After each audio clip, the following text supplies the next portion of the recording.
The following program deals with a controversial subject. The theories expressed are not the only possible interpretation. The viewer is invited to make a judgment based on all available information. Are these crop circles related to flying saucers? How could anything do that without it didn't come out of the sky? Have humans been in contact with extraterrestrials? The creatures were laying like this. Are aliens abducting human beings for scientific research? I kept questioning, like, why are you doing this? Why are you doing this? And everything would come back would be like, your scientists do this. Is our government telling us all the truth about UFOs? Our government has flat out lied to us for 40 years or more. There are thousands of people around the world who claim to have seen them. Skeptics suggest it's all a hoax. Yet there is a growing number of people who have no doubt UFOs exist. Hello, I'm Tim White. I'll be your host as we explore what people around the world now believe about UFOs.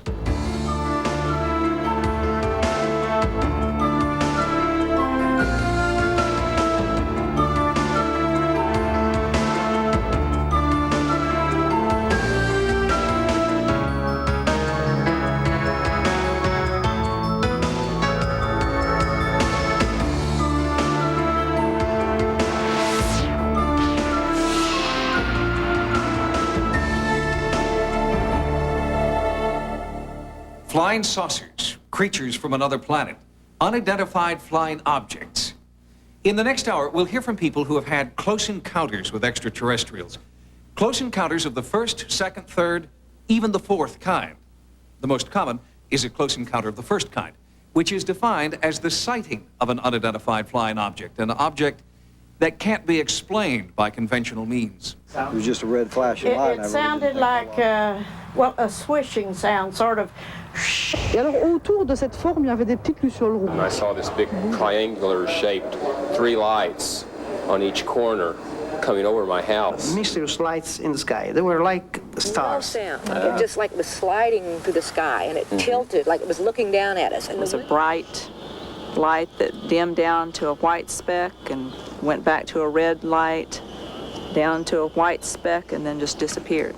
Last year, there were almost 4,000 reported UFO sightings in the United States, 2,000 in South America, more than 1,000 in Asia, and over 3,000 in the Soviet Union.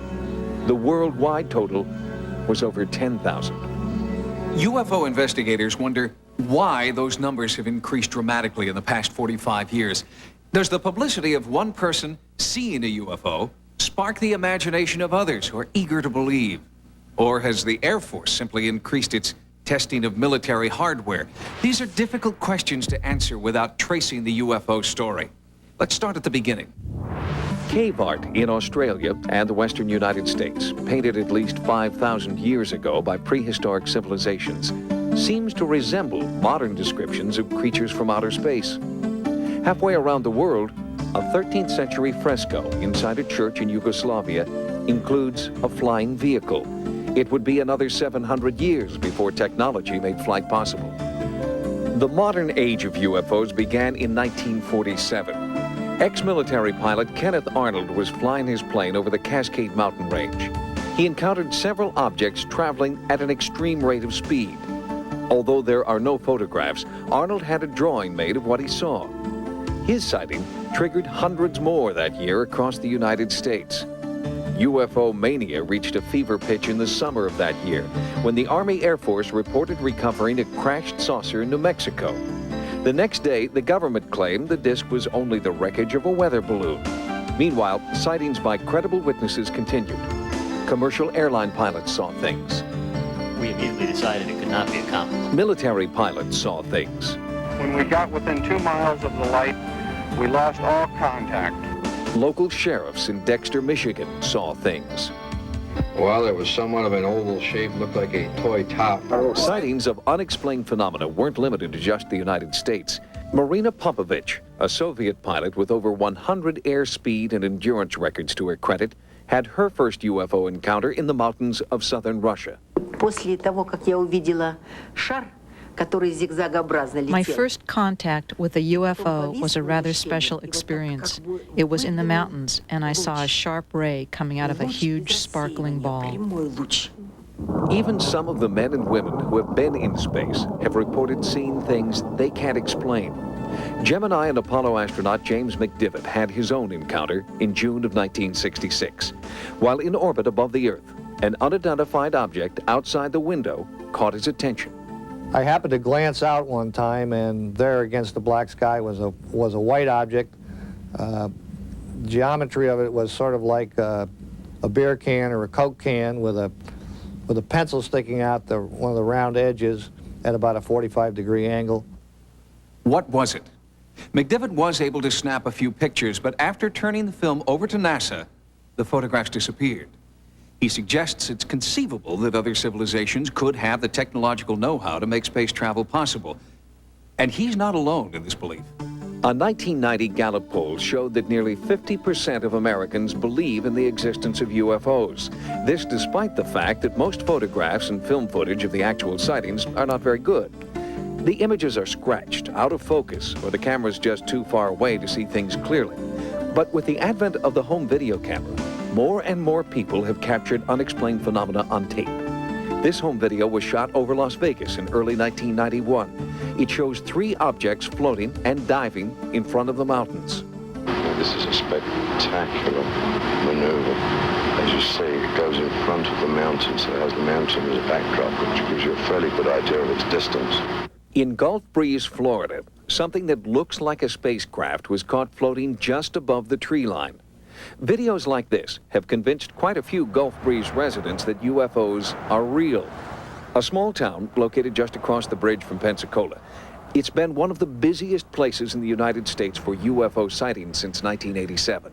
And we have over 500 witnesses, and we have about 262 recorded sightings, and we've investigated almost 200 of those. The investigations have been conducted by a small group of Gulf Breeze residents. Most are members of MUFON, the Mutual UFO Network, a grassroots national organization of private citizens who've taken it upon themselves to try to get to the bottom of the UFO mystery. One possible explanation has surfaced. Gulf Breeze is virtually surrounded by 3 major military bases, all with extensive air traffic. We call the military. We're told, no, we did not have anything in the area at the time that you had your sighting. Of course, there will be those that say, well, that's the typical military response. Even if there was something going on, they would deny it. The wave of sightings in Gulf Breeze started with this man, Ed Walters. In November of 1987, Ed and his wife Frances took some amazing photographs of a flying saucer. Fearing ridicule, at first Ed kept the pictures to himself, but then he sent them to the Gulf Breeze Sentinel, the local newspaper. Publisher Dwayne Cook knew his reputation would be on the line if he decided to print the pictures. I was nervous, naturally, and my folks came in Wednesday afternoon while we were putting the paper together. And I said, you're not going to believe what we're getting ready to run in this week's paper. Showed them the pictures, and they looked at them and said, that's what we saw. So at that point, I more or less lost my fear of going with it because, you know, if your own folks see it, if you can't trust them, who can you trust? As it turns out, at least a dozen other people saw the same thing that night, including Art Hufford and several other people who then became members of MUFON. I never felt more alone than I felt that day, November the 11th, 1987, seeing this thing, and then later, nobody saying very much, and then, of course, several weeks later, you know, people were coming forward, and fortunately, you came forward a month later and said, hey, I saw that same thing. Dr. Bruce Maccabee, an expert photo analyst employed by the Navy with over 20 years' experience, spent several months studying the Walters pictures. Maccabee also had Walters use a stereo Polaroid camera the next time he saw something. Some of his early photos contemplated the possibility that they were hoaxed by a double exposure method. But there is a question of whether or not anybody knows how to fake stereo pictures and do it well. I concluded that doing the photography, if it was a hoax, combined with all the other sightings, the testimony of Ed and his family, the intensive investigation, all ruled out the possibility that this was a hoax. And so I concluded in late May of 1988 that it was real. Since 1987, South Shoreline Park has become a magnet for skywatching. The skywatchers have been able to videotape several unidentified objects. Most of them look like nothing more than small points of light in the sky, But close examination has revealed that the lights are doing something that science says is impossible. They move at odd angles, change size, travel at unheard of speeds, all while never making a sound. One of the more recent videos shows a light that was red and all of a sudden it turns white and starts flashing. These extremely brilliant pulses of light. It appears that it's as if the actual size of the image, which would be related to the size of the light source itself, changed in like 1/30th of a second or so from one TV frame to the next. We don't have anything that could do that so far as I know. While the encounters continue in Florida, the most recent UFO observations have occurred thousands of miles away in Belgium. An amateur photographer videotaped this triangular-shaped object in early 1991. Last year, there were 500 sightings in all of Europe. So far this year, reports in Belgium alone have totaled over 3,500. C'est impressionnant, donc il volait d'abord tout doucement, donc on le voyait avancer de cette manière-ci, et puis tout d'un coup... From prehistoric cave art to medieval frescoes to videotapes in Florida and Belgium, people have been recording strange things they've seen in the skies. What are they? Perhaps the answer lies out beyond the stars. At this point, just out of our reach. In July of 1991, astronomers reported the discovery of a planet 10 times the size of Earth, orbiting a star 30,000 light years away. If the finding is confirmed, it will be the first planet detected outside our solar system. Could it be possible we're not the only living beings in the universe? And while we're watching the skies, we wonder if someone might be watching us. When we return, close encounters of the second kind. Some UFO researchers claim that extraterrestrials have left behind traces of physical evidence. Why would it be exactly 46 and a half? No matter how you measure it, it's 46 and a half. Close encounters of the second kind are encounters that leave behind some form of physical evidence. Two types are most often reported. First, the bodies of cattle, horses, and occasionally wild animals, mutilated by some sort of high-tech equipment. Second are crop circles, enormous, elaborate designs that appear overnight, stamped into the fields, as if by some heavenly artist. To my amazement, there was a huge circle in an oilseed rape field up there. I nearly crashed the car because I was so excited. The crop circle phenomenon began in the mid-1970s. English farmers started finding giant circles in their fields, pressed into their crops with the precision of a cookie cutter. Many thought it must all be some kind of hoax, or perhaps funny weather. It was strange, though. There were never any unusual tracks leading out to the circles, and no reports of odd weather. Baffled scientists flocked to circle locations, hoping to find a reasonable explanation for the phenomenon. But one by one, theories blaming disease, helicopters, tornadoes, and hoax artists were shot down. I've come across many hoaxes, and you can tell them within 2 minutes, because the normal circles, the corners just simply gently move down and the stalks are not broken.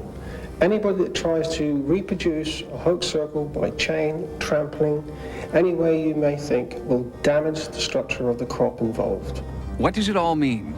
Well, this is one case where your guess is probably as good as any. There are, as yet, no prevailing theories on how the circles are being formed. Remember, we are stepping into the unknown. Banded together into an organization for scientific examination of the circles, British researchers are baffled at the fact the bent-over crops keep growing and show no signs of any physical contact. They say their evidence does indicate the circles are formed in about 5 to 10 seconds and are caused by some tugging force, though the roots are not pulled from the soil. And the circles aren't confined only to Britain. Japan is one of the many places crop circles have shown up in the last few years, along with Canada and here in the United States, throughout the Midwest, in towns like Milan, Illinois. I thought to myself, how could anything do that without it didn't come out of the sky and come down here? Now they almost come down and do this because there's no way it could get in here. No alien droppings whatsoever, no. Might be a tornado or some kind of a wind, but it's, why would it be exactly 46 and a half? No matter how you measure it, it's 46 and a half. During the last few years, while the rest of the world got used to the appearance of crop circles, British farmers found their encounters changing. Now, they weren't just circles anymore. The most amazing thing was that in 1990, in May, we started getting these pictograms, which are these dumbbell or barbell-shaped formations with various features coming out of them. Features like hands and claws, semicircles on the end, all of these things. We've never seen anything like that before. The British hoaxers who recently claimed credit for the crop circles could demonstrate only the crudest designs, and the quality and quantity of their handiwork left most experts unconvinced. When you go into the extra pieces that were there, the claw features, key pattern, that sort of thing, we found they were still as precise, and the floor patterns were very, very precise. It is impossible to reproduce an entire structure like that, which is nearly 300 feet in length, without creating an immense amount of damage in its construction. Despite attempts by a wide range of experts, no one has been able to photograph a circle being made. But strange sounds have often been recorded lingering within the circle area, sounds that can best be described as a trilling noise. And researchers do get plenty of reports of strange sightings. We've got, at least 20 or more cases of circles which have formed following UFO activity, or following globes of light which have descended into the field, or lights which have shone beams down into the field. Clearly, they seem to be related to electromagnetism. There's overwhelming evidence of that. But how electromagnetic forces can produce this effect, we don't know. What I think is becoming very clear now is that we are forced to conclude that because these patterns are very symmetrical and very beautiful, that they are designs. They are designs, and therefore there's a designer, and therefore there's an intelligence of some sort behind the design. This is the fifth cattle steer that's been mutilated since mid-spring of this year. North American livestock farmers are also dealing with a strange phenomenon that's been classified as a close encounter of the second kind, although this one is as repulsive as the crop circles are beautiful. Since the mid-60s, some ranchers in the American and Canadian West have been finding dead animals in their fields. Investigators have dismissed predators as a probable cause because there are rarely any tracks around the body, not even the tracks of the animal itself. The carcasses are usually neatly cut open, organs removed with surgical precision, and as Joel Bradshaw discovered on his ranch in Arkansas, the aftermath is an oddly bloodless scene. The blood had been taken away. There was no blood nowhere. You could take a white piece of cloth and leg in it, and you didn't get no blood or nothing. Some have said cult followers are to blame, but medical evidence makes that unlikely. Tissue samples sent to Oregon State University for testing showed that high heat had been used to make the strange rippled incisions, heat like that of a medical laser. So maybe it's the work of high-tech cultists. Well, medical lasers didn't even exist when this phenomenon began, and even today's so-called portable lasers require a generator the size of a large freezer. Many farmers say they don't need medical evidence. They know their fields very well, and animals and humans would leave evidence behind. Human beings will always make mistakes along that line. They'll forget something or drop something, but there's no sign. You can go off 50 yards around it and never find anything. As with crop circles, UFO sightings often seem to precede the mutilations. There have been possibly 15,000 of these cases in the United States and Canada since the 60s. And you look at the records, you look at if there's anybody been prosecuted, has anybody been arrested, and you don't find that. You don't find any prosecutions, you don't find any arrests. In a forensic sense, you use all the information, you look at all of it. And when you get all of that information and you run it through a sieve, you come out that there is some other non-human entity doing this. So who or what is plucking animals from their fields, only to return them later, dead and missing some of their organs? Journalist and documentary filmmaker Linda Moulton Howe, who helped bring the mystery to light with her book An Alien Harvest, has a theory. The mutilations are part of some incredible extraterrestrial genetic research that is linked to the phenomenon of human abductions. What's unknown is the genetic experiment to make something from our DNA, the cattle DNA, other animal DNA, and take it away somewhere? Or is it to make something that is going to cohabit with us on this planet? Or some reason that is impossible for us to even imagine? Whether it's animal mutilations or crop circles, both close encounters raise interesting questions about what they mean. Could they be part of some extraordinary plan? One theory suggests that if the pictograms are formed by extraterrestrials, they may be a non-threatening way for preparing the human race for eventual open contact. I think there is a symbolism embodied in the circles which is highly relevant and something which we probably can't all understand at an intellectual level, but possibly we understand it at a subconscious level. I think there's great significance attached, though. I think that the circles will probably change all of us.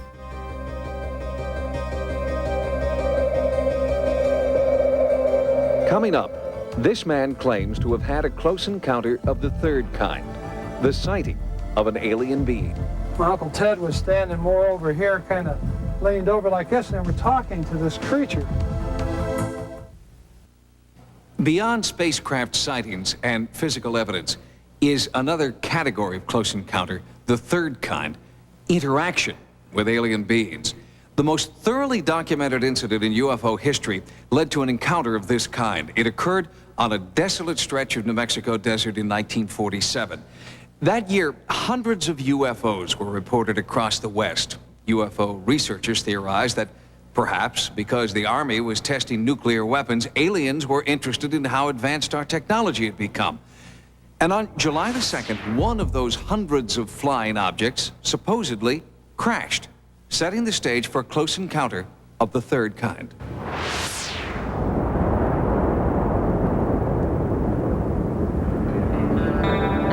Roswell, New Mexico. It's as quiet and peaceful today as it has been for decades. But on July 8, 1947, that tranquility was shattered by a local newspaper headline. Air Force captures flying saucer on ranch in Roswell region. The story described wreckage of a flying disc found near a place called Corona and was based on a press release written by the public information officer at Roswell Air Base, Lieutenant Walter Hott. This building here, building number 84, is a building I believe that they brought materials from the Corona crash and stored them in here temporarily.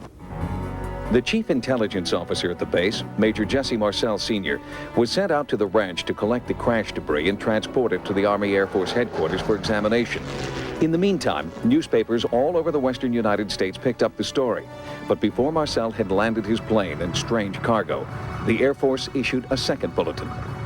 By the time the B-29 with Jesse Marcel and some of the wreckage got to the headquarters 2 hours after they left in Fort Worth, Texas, the fix was already in to kill the story. The second press release was far different from the first, saying the wreckage was actually from a weather balloon. Could the Army's top intelligence investigators have committed such a basic blunder, failing to recognize the mundane remains of a weather balloon when they first encountered it? No, says nuclear physicist and part-time UFO researcher Stanton Friedman, who's been investigating the Roswell crash for over a decade. He says that while Marcel was in the air, the Roswell base commander, Brigadier General Roger Ramey, got orders from Washington to cover up the incident. And what he did was arrange for the wreckage of a weather balloon, the radar reflector on a weather balloon. And for a while, the saucer saga was forgotten, and might have remained so if Major Marcel hadn't rekindled the fire in 1980. Just before he died, Marcel admitted that the weather balloon story had been fabricated to hide the truth. He told Walter Hott there really was a saucer crash. He made statements to the effect that it was nothing of this world. It couldn't be bent, torn, cut, pierced, burned. He went through a whole list of them. I said, we just don't have the technology to produce material like I brought in from that ranch.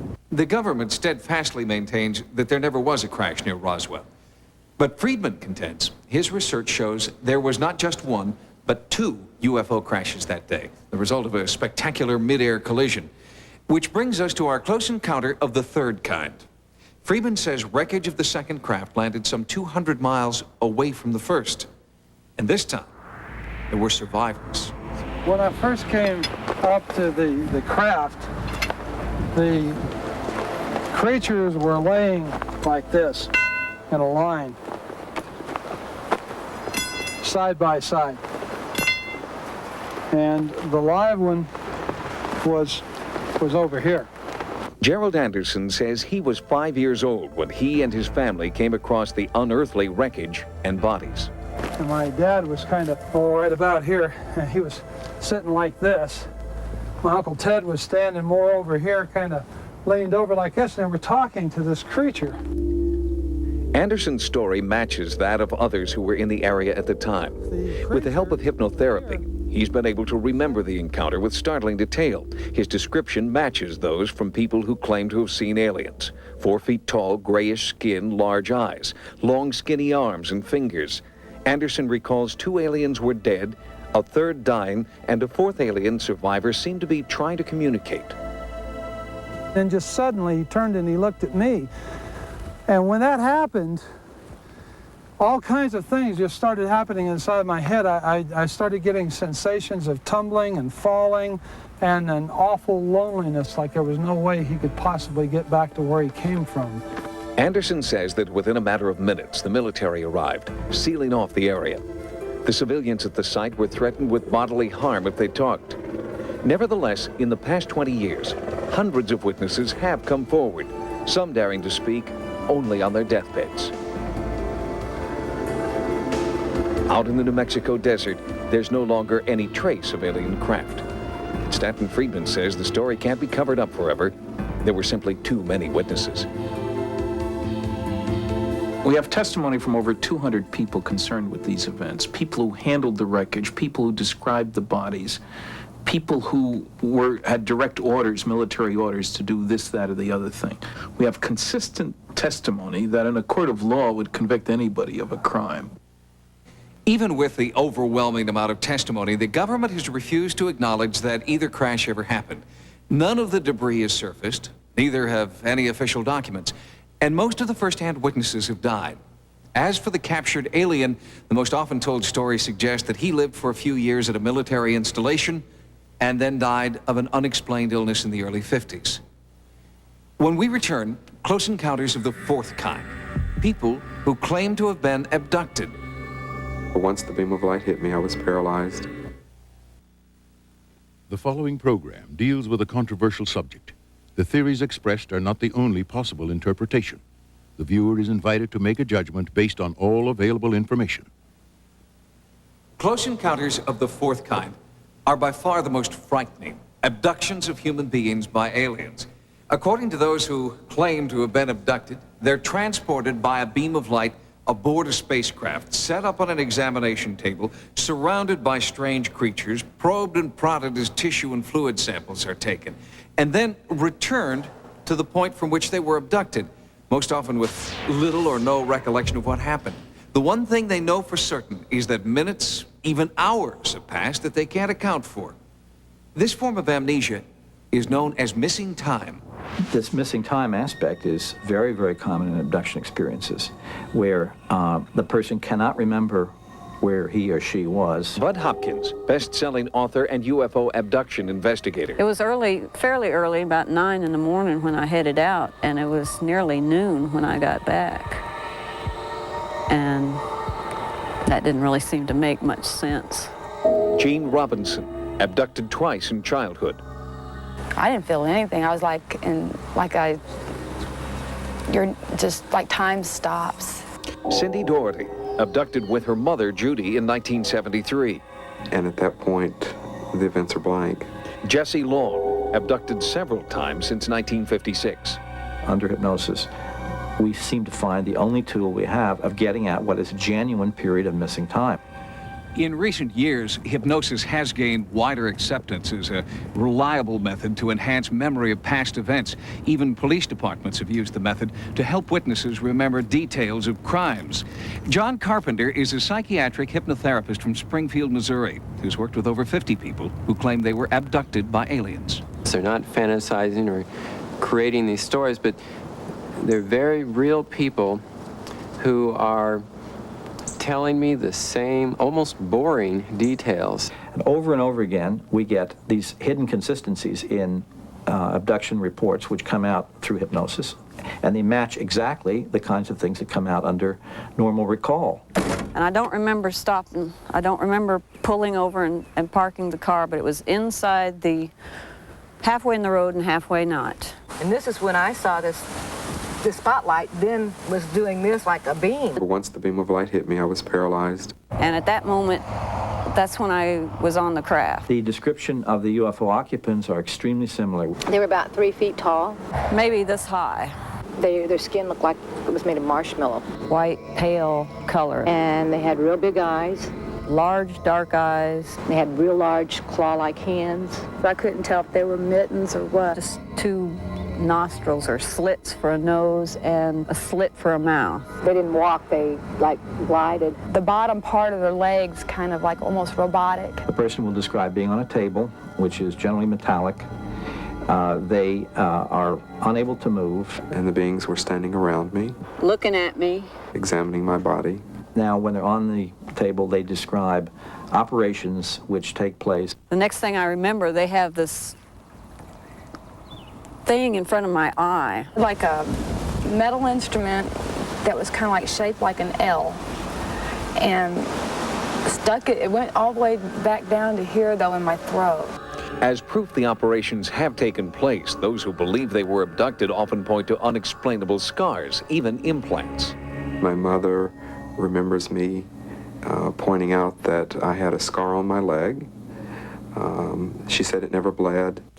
The scar appeared simultaneously with Jesse's abduction experience at age 4 in 1956. Beneath the scar, Jesse could always feel a small object.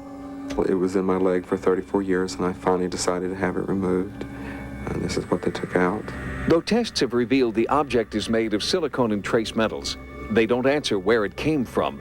If it is an alien implant, one theory is that it might be a tracking device similar to those used in tagging operations for birds and other wildlife.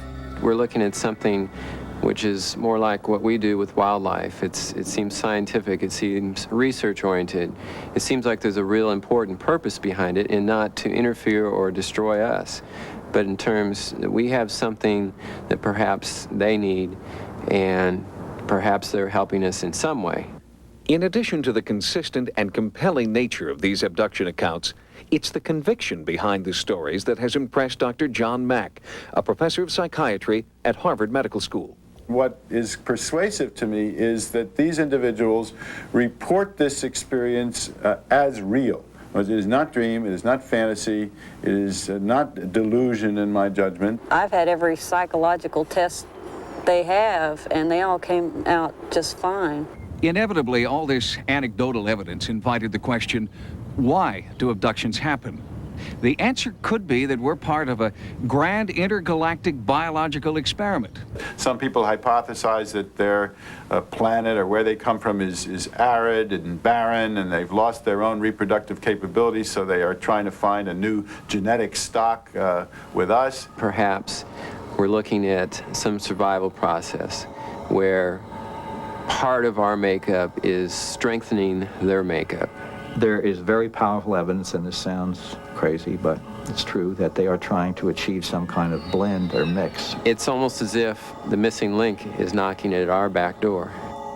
The stories are hard to believe.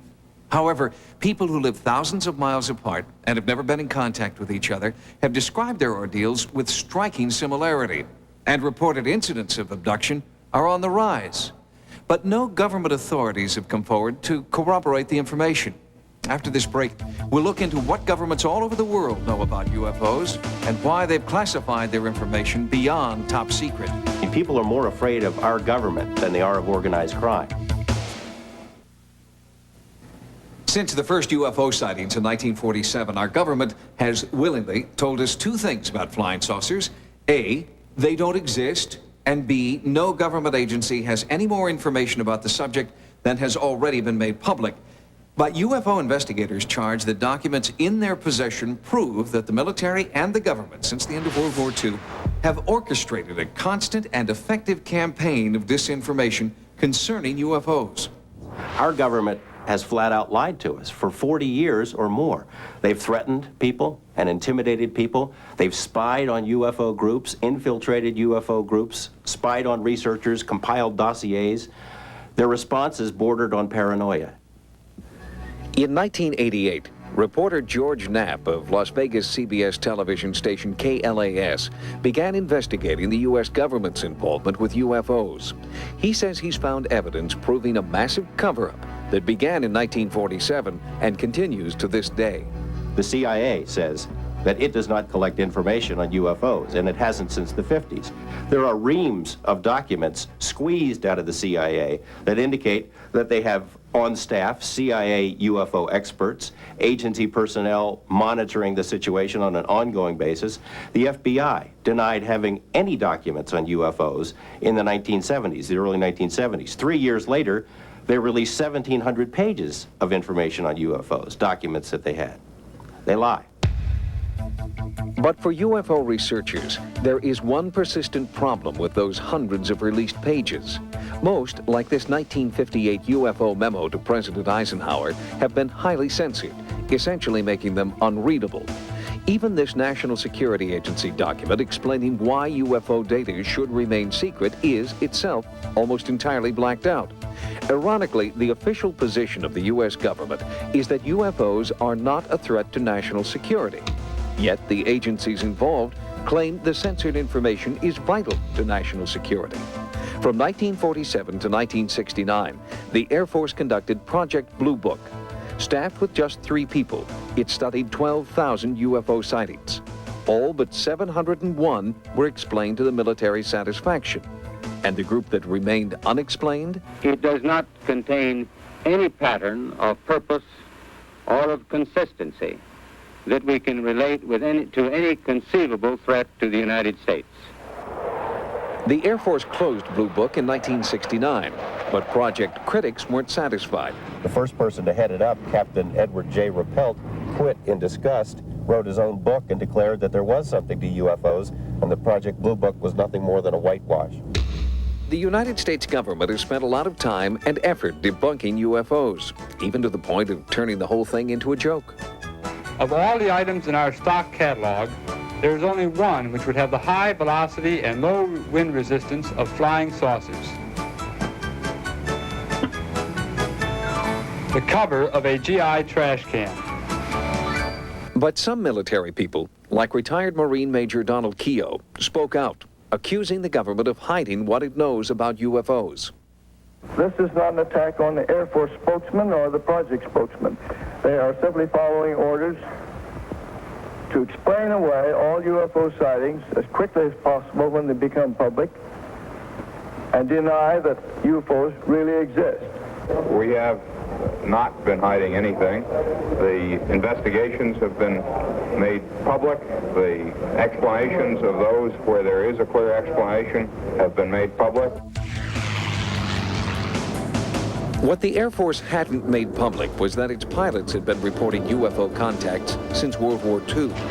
The Air Force was so concerned that in 1953, it even sent its own planes on a mission to seek out and photograph flying saucers. Guy Kirkwood was one of the flyers.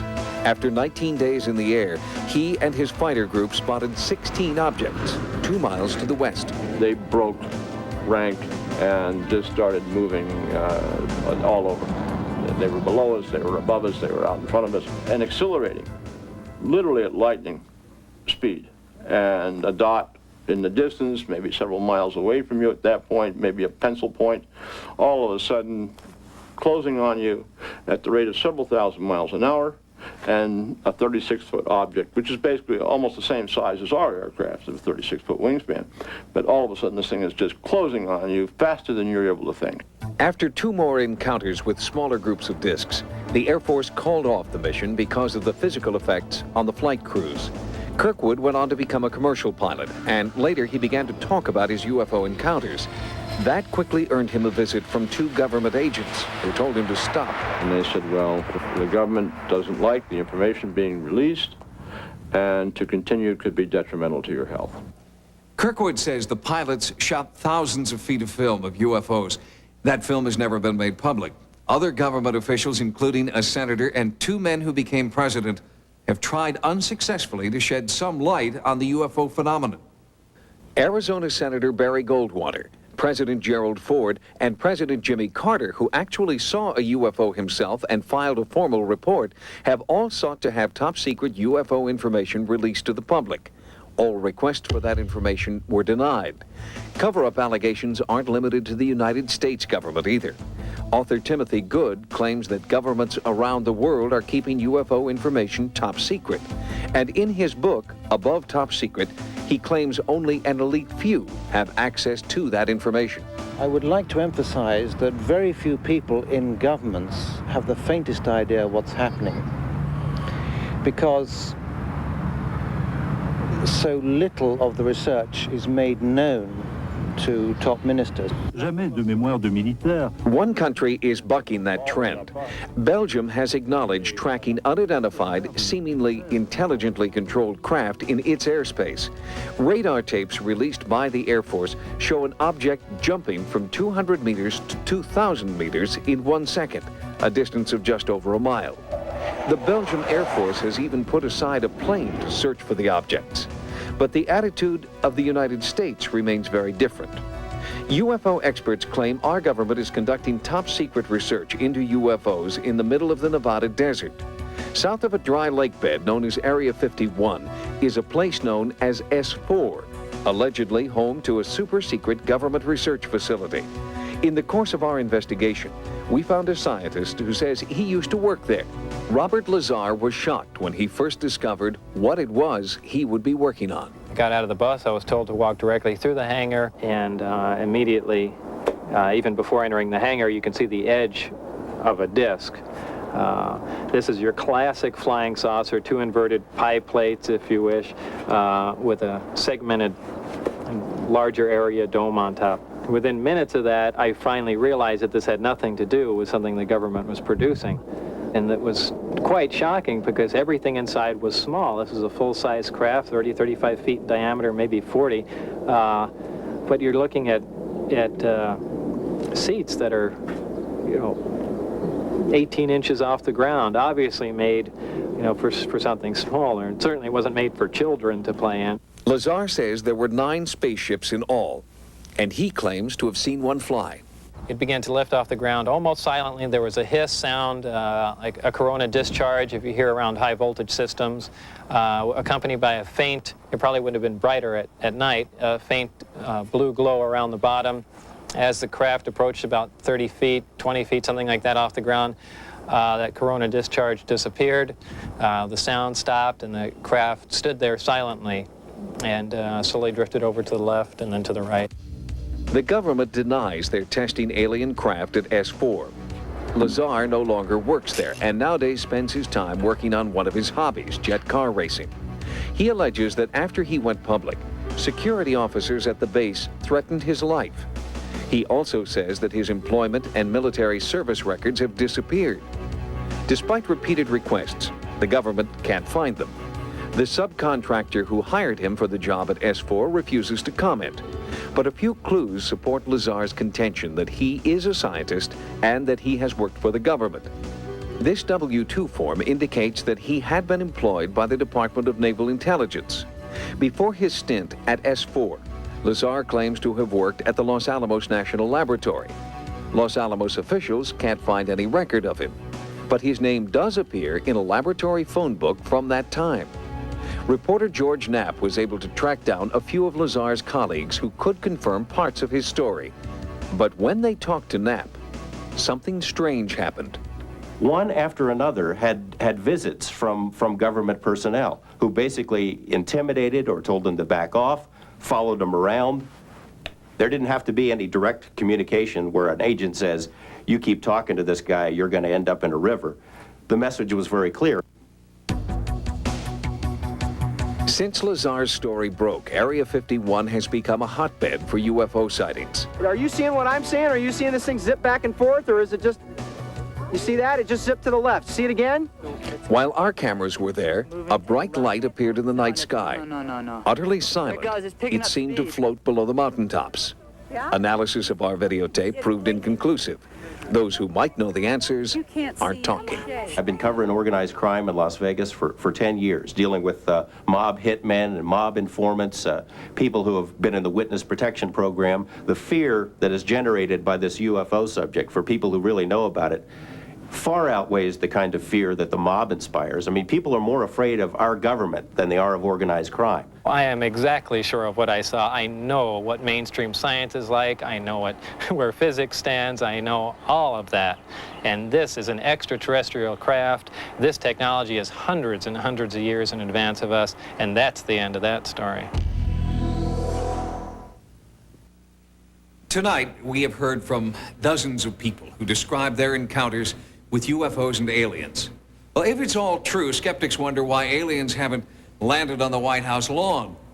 Believers claim that they just might. UFO advocates have put forward one engaging theory. It states that we are being methodically conditioned for the eventual revelation that alien life forms do exist. More official UFO information has surfaced through the Freedom of Information Act. More people are willing to talk. And when the day finally comes and the facts are made public, the shock to our collective system would be minimal. But then, it's only a theory. For the UFO Report, I'm Tim White. Good night.